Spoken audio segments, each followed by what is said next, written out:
사랑합니다. 한 주간 기도하느라고 수고 많으셨습니다. 쑥스러움이 많기 때문에 제가 이런 인사 잘 하지 않지만 옆에 분들과 한번 이렇게 기도해 보시겠습니까? 제 평생 귀하를 위해, 당신을 위해 기도하겠습니다. 옆에 분에게. 옆에 분에게. 가족일 수도 있고 가족이 아니실 수도 있지만 서로를 위해 기도하는 우리가 되면 좋겠습니다. 아멘. 그리고 오늘 특별 새벽 기도 마지막 날이라고 우리 자녀들 많이 왔네요. 여러분 사랑합니다.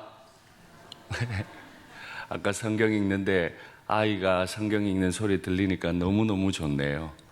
우리 아이들이 지금만 아니라 청년이 되고 장년이 되어서도 늘 이 기도의 자리에 있으면 좋겠고, 또 오늘 나와 있는 우리 아이들이 우리 일산교회 장로님, 집사님, 권사님 다 되시기를 축복합니다.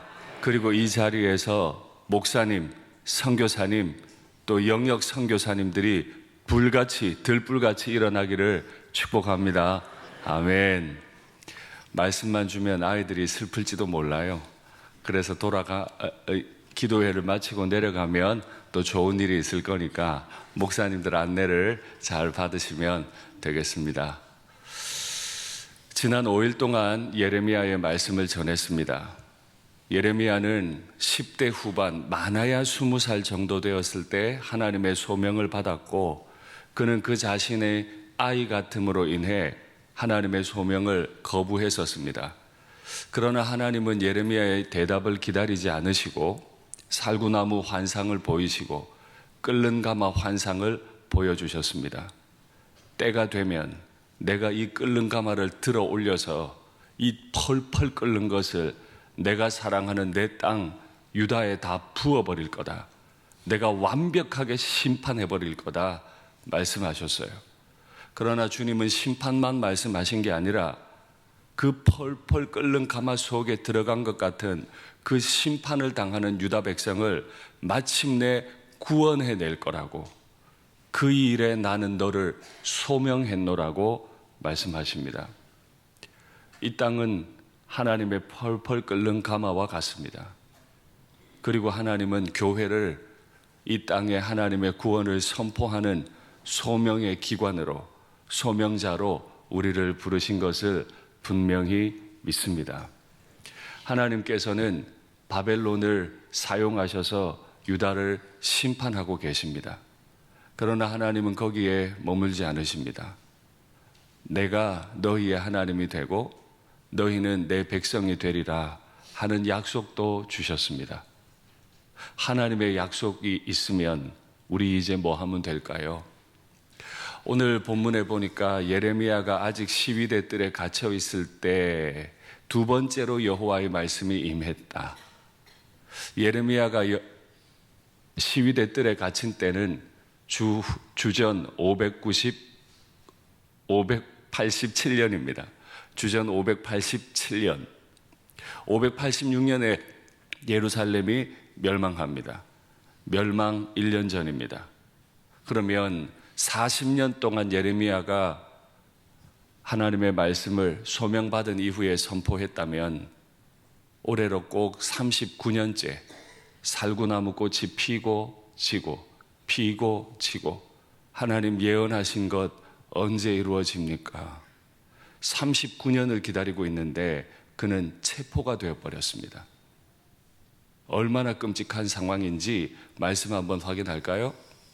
그때에 39년이 되었을 때 예루살렘 멸망 1년 전에 바벨론 군대는 예루살렘을 에워싸고, 기억하시나요?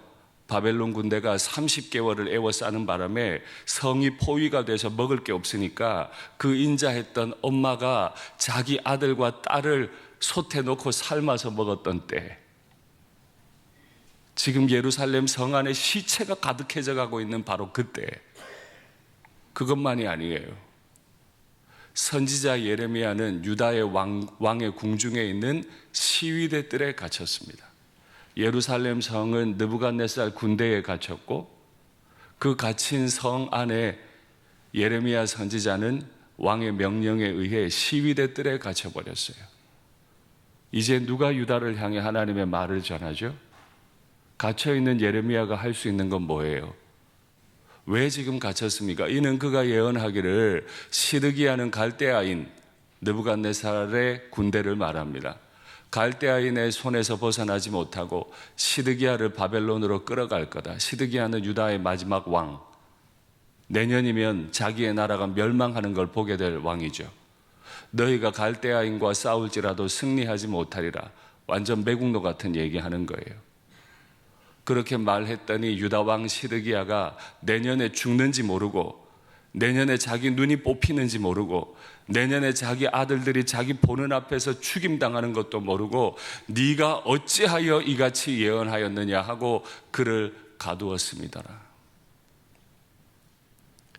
우리는 여기서 몇 가지를 살필 수 있어요.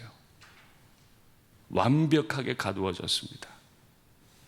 느부갓네살 군대에 의해 그 아름다웠던 성 예루살렘 가두어졌어요. 39년을 기다리며 하나님의 뜻을 선포했던 예레미야는 끝까지 시위대 뜰에 붙들려 있어요. 하나님의 뜻 이루어지는 거 맞습니까? 1년도 2년도 10년도 아니고 39년을 기다리는데 뭘 할 수 있습니까? 두 번째, 이미 605년에 바벨론의 침공을 받아서 1차 포로로 끌려갔습니다. 597년에 2차 포로로 끌려갔습니다. 이 정도 되면 시드기야 왕도 아이고 여호와가 말씀하신 일이 진짜 이루어지겠구나. 예레미야야 너라도 좀 기도해 줄래? 너라도 이 나라 위해 기도 좀 해줄래? 너라도 저 느부갓네살의 군대가 좀 물러가도록 기도 좀 해줄래?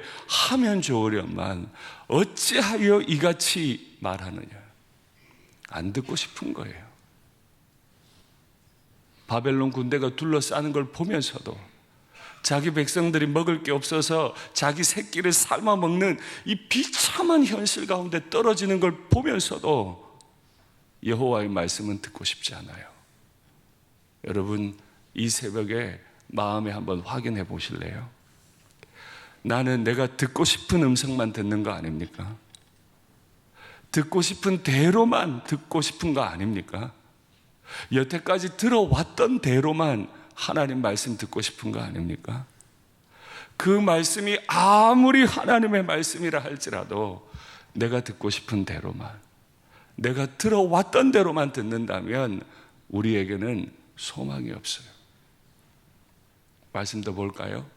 바빌로니아 사람들이 흙 언덕을 쌓고 쳐들어와 무너뜨린 이 도성과 도성 안의 건물들과 유다 왕궁들을 두고 나 주 이스라엘의 하나님이 말한다. 저 부분이 해석이 되게 어려워서 이해가 어렵기 때문에 조금 새로운 번역으로 여러분에게 말씀드리는 겁니다. 성을 완전히 둘러싸고 있어요. 유다가 뭉쳐서 바빌로니아 사람들과 대항하여 전쟁을 감행했는데 시드기야가 아무리 말해도 듣지 않고 바빌로니아를 계속 저항하다가 결국 30개월 포위를 당하는 거거든요. 마침내 나는 이 도성을 나의 분노와 노여움으로 죽은 사람들의 시체로 가득히 채웠다. 하나님은요, 제가 빨간색으로 표시한 하나님은요, 하나님의 분노와 하나님의 노여움으로 이 예루살렘을 죽은 사람들의 시체로 가득히 채워버렸대요. 나는 그들의 모든 죄악 때문에 이 도성을 외면했다. 제가 새벽기도 이 특세를 시작하면서 여러분에게 질문했죠. 예루살렘을 공격한 건 바벨론의 군대입니까? 여호와 하나님이십니까? 지금 예루살렘을 멸망시키겠다고 하는 건 느부갓네살 왕입니까? 여호와입니까?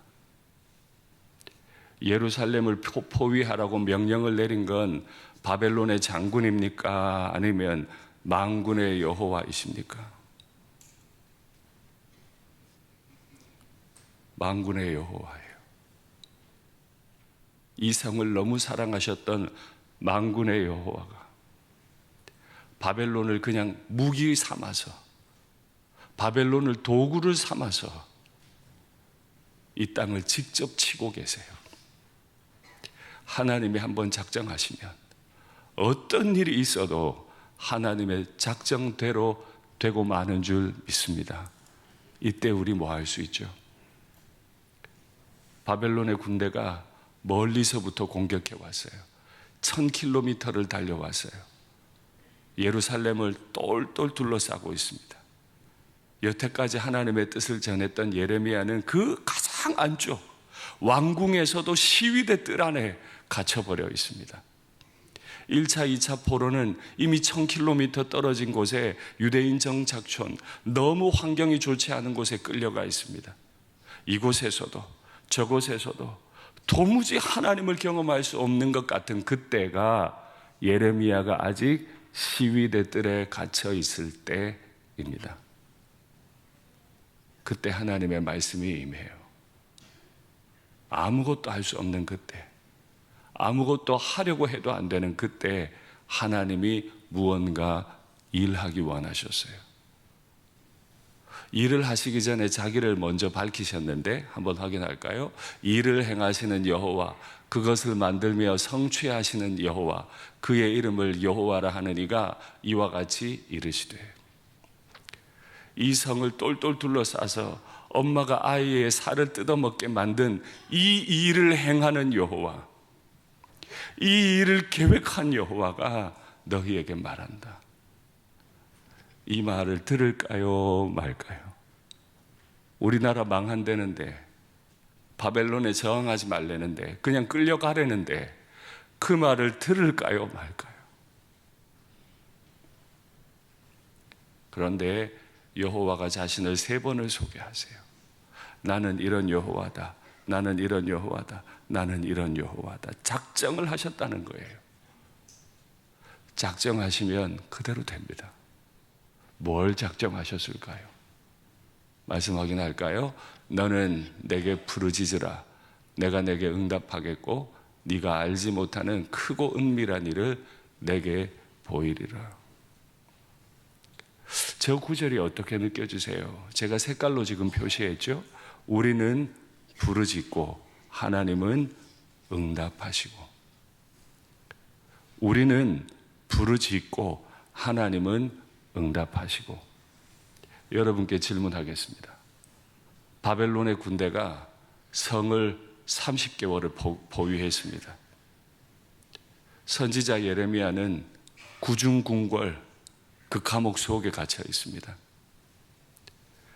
우리의 수많은 백성들은 이미 1000km 떨어진 곳에 1차, 2차 포로로 끌려가 있습니다. 그때 내가 무엇을 부르짖으면 하나님이 응답하실 수 있겠습니까?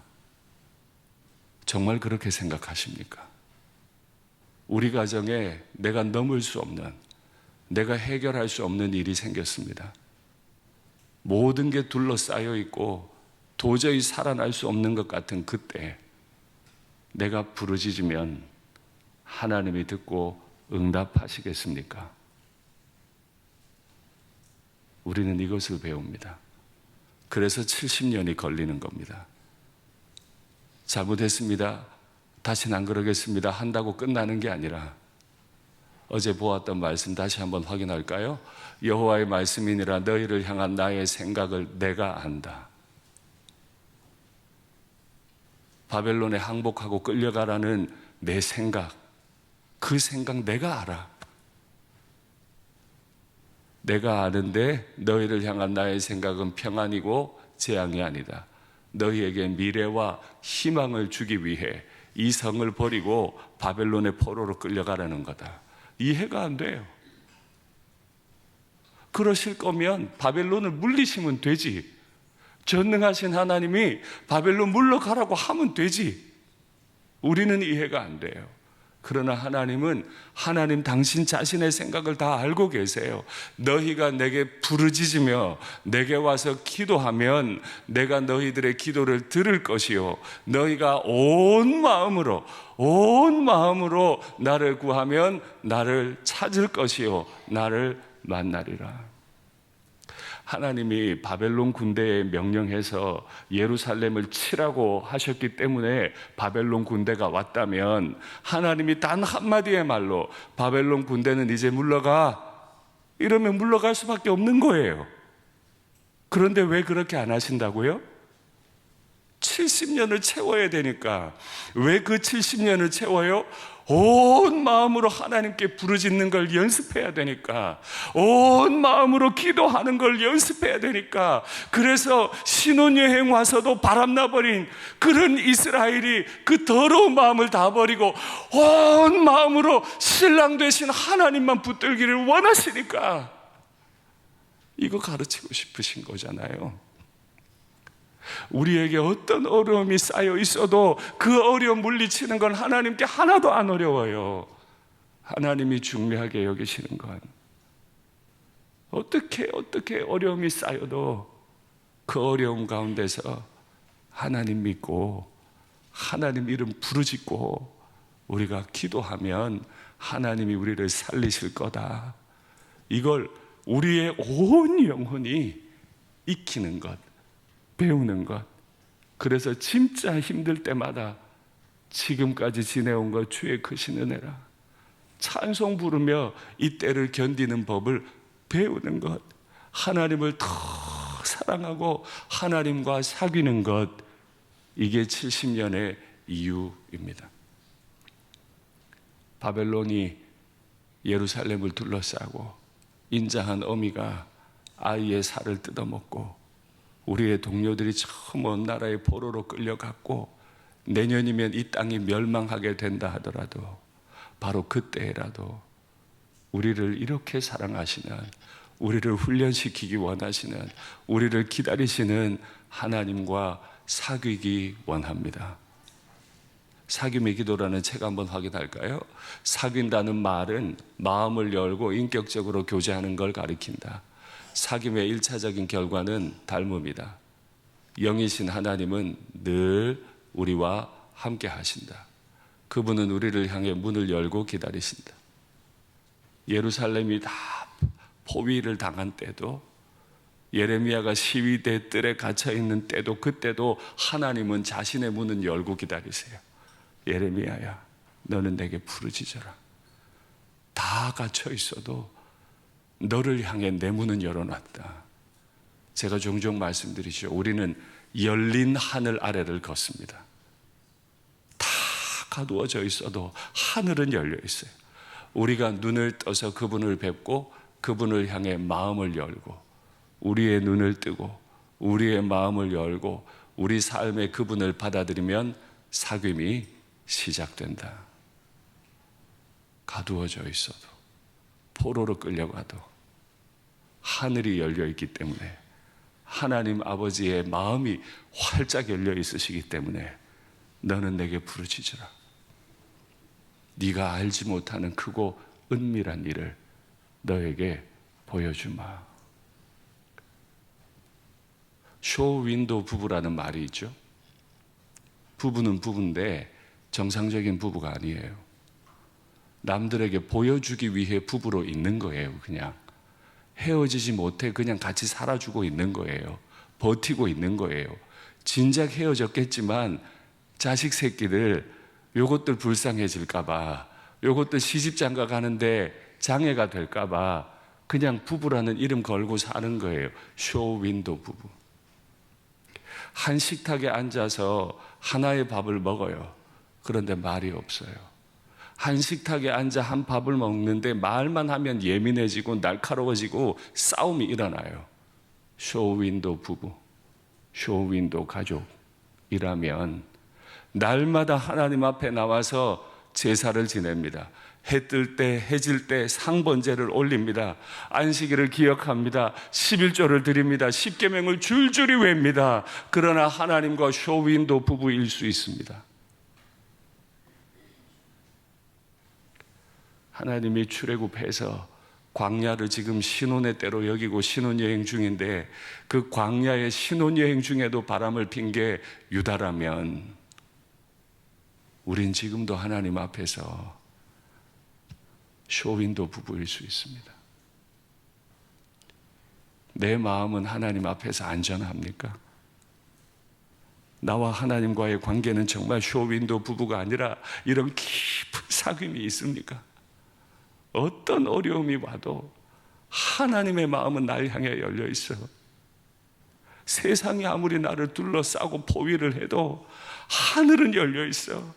내가 기도하면 하나님이 들으시고 하나님이 정하신 때 가장 정확한 타이밍에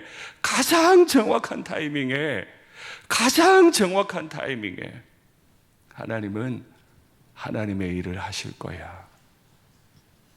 고백할 준비가 되셨습니까? 그러면 네가 그곳에서 부르짖으면 너가 생각하지도 못했던, 네가 알지도 못했던 정말 크고 비밀한 일을 너희에게 보여주겠다 하셨는데 그건 뭘까요? 확인할까요? 이 성읍은 어떤 성읍이에요? 바벨론에 의해 포위당했어요. 실제로 일어났던 일이죠. 엄마가 아이의 살을 뜯어먹어요. 그 성읍 회복될 수 있습니까? 이 성읍이 세계 열방 앞에서 나의 기쁜 이름이 될 것이며, 아이고 진짜로요, 찬송과 영광이 될 것이요, 그들은 내가 이 백성에게 베푼 모든 복을 들을 것이요, 내가 이 성읍에 베푼 모든 복과 모든 평안으로 대꾸법은 강조입니다. 이 백성에게 베풀고 이 성읍에게 베풀고. 하나님이 뭘 베푸시겠대요? 먹을 게 없어서 죽을 것 같아서 자기 자식의 살을 뜯어먹고 있는 아비와 어미에게 하는 말이 복이다, 복이다. 너희를 향한 생각을 내가 아는데 복이다. 내가 복을 줄 거다. 모든 복과 모든 평안으로 말미암아 두려워하며 떨리라. 온 세상이 이 작은 나라 유다를 보게 될 텐데, 지금 느부갓네살의 군대에 의해 포위가 되어 있는 이 예루살렘을 보게 될 텐데, 여호와가 어떤 복을 주시는지를 보고 온 세상이 두려워 떨게 될 거라고. 이걸 어떻게 믿어요? 지금 이걸 어떻게 믿냐고. 부모가 자식 새끼 살을 뜯어먹는 판인데 이 말을 어떻게 믿냐고. 아니, 이런 나를 속히 주지 왜 기다리고 있냐고. 주실 거면 지금 주셔야지. 우리는 죽을 때까지 나 중심이에요. 죽을 때까지 내 마음대로예요. 하나님 앞에서 늘 내 마음대로 생각하고 늘 내 마음대로 말해요. 그래도 하나님은 보십시오, 끝까지 복 주시겠다잖아요. 하나님 앞에는 우리의 고통도 복이 되는 줄 믿습니다. 복으로 가는 길인 줄 믿습니다. 모든 백성과 모든 성읍에 어떤 복을 주실까요? 말씀 보죠. 내가 그들에게 한 마음과 한 길을 주어 자기들과 자기 후손의 복을 위하여 항상 나를 경외하게 하고. 색깔 같은 것끼리 연결해 보세요. 한 마음과 한 길 가지고 항상 여호와를 경외하는 것. 이게 하나님의 70년 포로 생활의 목표예요. 출애굽 광야가 신혼여행, 그 신혼여행 때 다른 신을 찾아 섬겼던 바람났던 유다, 이 바람난 바람길을 어떻게 하지를 못하니까 하나님이 둘러싸버려서 그걸 어떻게 다 꺾어버리셔서 70년을 가게 하셔서 기어코 한 마음과 한 길로 항상 하나님을 경외하게 만드신. 하나님을 경외하면 삶이 재미없을까요? 아니요. 복을 위하여, 복을 주기 위하여 또 복 이야기 하시잖아요. 하나님 경외는 무조건 복과 연결되어 있습니다. 하나님이 하나님의 백성의 경외를 받으시고 가장 인간답게 살 수 있도록, 가장 복되게 살아갈 수 있도록 우리에게 복 주시는 줄 믿습니다. 그 복을 어느 정도로요? 분명히 내가 말하는데 나의 마음과 정성을 다하여 그들을 이 땅에 다시 심을 거다. 포로로 끌려가거라. 포로로 끌려가. 마음 좀 아파야 돼. 그러나 내가 약속하지. 다시 신랑 한 사람만 사랑하기로 다짐이 되면, 그래서 온 마음으로 하나님께 그 신랑에게 부르짖는 날이 오면, 그 날이 오면 나는 내 마음과 정성을 다해 다시 너희를 이 땅에 심을게. 우리만 마음과 뜻과 정성을 다해 주 나의 하나님을 사랑하는 게 아니고요, 우리가 하나님을 사랑하지 않고 있는 이 순간에도 하나님은요, 마음과 정성을 다해 나를 사랑하고 계세요. 환경이 내 뜻대로 안 돌아가도, 환경이 내 계획대로 안 돌아가도 우리를 향한 하나님의 생각을 하나님 자신이 아시는데, 그 하나님 자신의 생각이 뭐라고요? 복이라, 평강이라. 하나님 반드시 이렇게 해 주실 줄 믿습니다. 이렇게 하나님을 따라 부르짖고 부르짖으면 하나님의 나라가 이 땅에 임해요. 어제도 말씀드렸죠. 유다는 포로로 끌려갔습니다만 더 이상 포로가 아니에요. 유다민 정착촌에 도착하거든, 그 자리에 이르거든 거기서 너희는 너희를 끌고 가버린 바벨론의 평화를 위해 기도해라. 이게 무슨 또 매국노 같은 소리예요. 포로로 끌려갔으면 이 나라 망하라고 기도해야지. 일제에 끌려가가지고 일본 잘 되도록, 일본이 평안하도록 기도해라. 이게 무슨 매국노 같은 소리냐고요. 우리는 포로로 끌려간 게 아니에요. 끌려갔을 땐 포로로 끌려갔어도 그 땅에 도착했을 때부터는 그 땅에도 하나님 나라를 이루어야 하는 하나님 나라의 대사라. 우리가 어디를 가든지 우리가 부르짖으면 거기는 하나님 나라가 이루어지는 줄 믿습니다. 글을 한번 확인할까요? 능력 있는 기도는 하나님이 원하시지 않는 일을 강요하는 기도가 아니라, 저분 정말 능력 있는 기도자야, 그런 사람은 하나님의 계획을 바꾸는 기도가 아니라는 거예요. 하나님이 원하시지 않는 일을 강요하지 마세요. 하나님께. 하나님이 70년이라 했으면 70년인 거예요. 하나님이 원하시는 것을 알아차리는 거예요. 70년이 지나면 우리가 다시 마음과 정성을 다해 하나님이 심어주신다는 거구나 알아차리고, 하나님 그렇게 되기를 원합니다. 우리를 향하신 하나님의 생각은 반드시 뭐다? 복이다.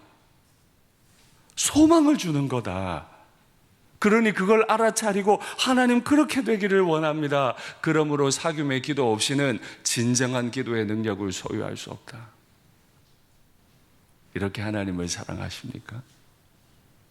이렇게 하나님을 기다리십니까?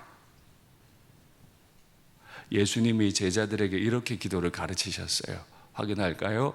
나라가 임하시오며 바벨론 군대에 둘러싸인 예루살렘 성에도, 그 중에서도 구중궁궐 왕궁의 시위대 뜰에도, 1000km 떨어진 그곳 유다민 정착촌 그곳에도 하나님의 나라가 임하시오며, 뜻이, 하나님의 뜻이 하늘에서 이루어진 것 같이 포기할 수밖에 없는 이 땅에도 이루어지기 원합니다.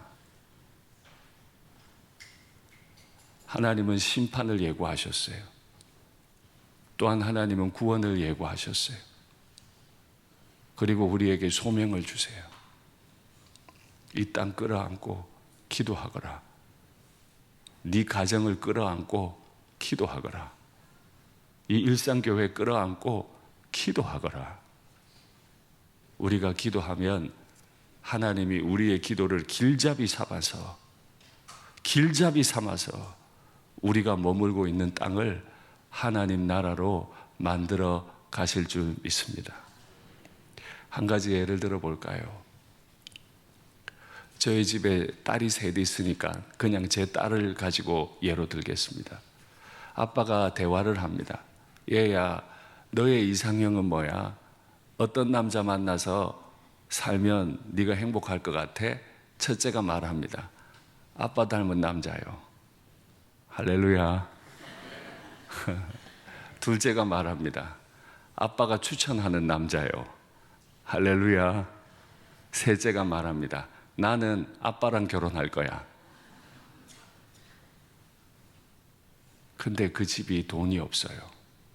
묻겠습니다. 거기 천국입니까? 아닙니까? 사업이 망해가요. 사업 망해가는 아빠가 딸들에게 물어요. 너 어떤 남자랑 결혼하고 싶어? 아빠 닮은 남자. 너 어떤 남자랑 결혼하고 싶어? 아빠가 추천하는 남자. 너 어떤 남자랑 결혼하고 싶어? 아빠. 다시요. 사업은 망해서 먹고 살기가 어려운데 그 가정은 천국입니까? 아닙니까? 천국이지요. 저와 여러분의 가정에 천국이 이루어지기를 원합니다. 우리 일산교회에 이 땅에 하나님의 나라가 임하게 되기를 기도합니다. 말씀 확인할까요? 그날 그때에 내가 다윗에게서 한 공의로운 가지가 나게 하리니 그가 이 땅에 정의와 공의를 실행할 것이라. 바벨론이 포위하고 있습니다. 하나님의 종은 시위대 뜰에 갇혀 있습니다. 하나님의 백성들의 많은 수는 이미 포로로 끌려갔습니다. 내년이면 이 성전도 다 불타고 무너져 내릴 겁니다. 그때 예레미야가 아무것도 하려고 하면 안 됩니다. 무언가를 하려고 노력할수록 더 나빠질 겁니다. 바로 그때 한 가지 할 수가 있는데 열린 하늘을 향해서 나를 향해 마음을 활짝 열고 계신 그 하나님을 향해서 부르짖으면 이 예레미야의 기도를 타고 다윗의 가지에서 한 사람이 내려오는데 그 사람이 스룹바벨이죠. 예레미야의 기도를 길잡이 삼아 이미 포로로 끌려가 있던 스룹바벨이 이 땅으로 돌아오게 될 겁니다. 그리고 그가 두 번째 성전을 짓게 되죠. 다 무너졌어도 하나님의 계획 안에는 예레미야 한 사람의 기도가 스룹바벨을 오게 한다면 우리 조상들의 눈물의 기도가 예수님께서 다윗의 가지로 그 땅에 오게 하셨다면 이제 오늘 우리의 기도가 길잡이가 되어서 이 땅에 부활의 주님께서 재림의 주로 이 땅에 다시 오는 길잡이가 될 줄 믿습니다. 말씀을 맺겠습니다. 예루살렘은 둘러싸여 있습니다. 하나님의 종도 뜰에 갇혀 있습니다. 많은 백성들은 끌려가 버렸고 내년이면 성전은 다 무너져 버릴 겁니다. 끝장난 겁니다. 그때 뭘 하시겠습니까? 하나님은 반드시 우리의 기도를 길잡이 삼아 하나님 나라를 이 땅에 가져오실 줄 믿습니다.